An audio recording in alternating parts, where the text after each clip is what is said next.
Why the world could be a simulation. In the last episode, we discussed the Goldilocks constants, the limited cosmic resolution, and the universe's error-correcting code. Here are the final two clues. First, it's quantum lazy loading. Quantum mechanics gives us a phenomenon that feels like cheating. When an electron isn't measured, we describe it with a spread of probabilities. When we measure it, we get a single outcome. To be clear, physicists debate what this means, but the behavior is undeniably strange.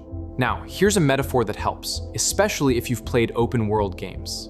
Games don't fully render what you can't see. They use tricks like level of detail and culling. Distant objects are simplified. Unseen areas aren't fully simulated. Detail increases only when the camera turns toward it. The purpose of doing this is to reduce computational costs.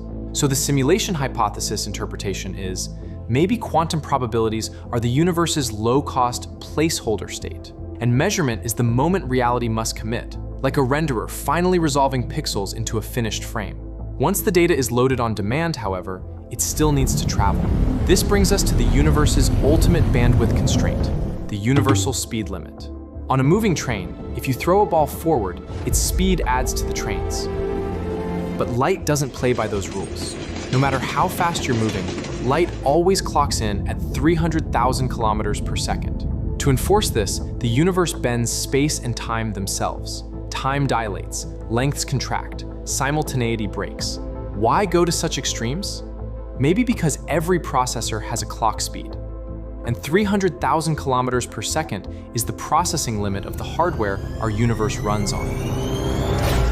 As for what happens if you try to go faster, the equations say time goes negative. You'd go back. In a real world, that feels crazy. But if the universe is a simulation, it's simple. Just try hitting rewind on your media player and see what happens to the timeline. Let's be honest, the simulation hypothesis isn't proven, but it's still worth a curious mind's pause. Because every time humanity thought it had reached the center of truth, we later discovered we were standing at the edge of something bigger. Next time, if the world is virtual, what could the ancient God mean?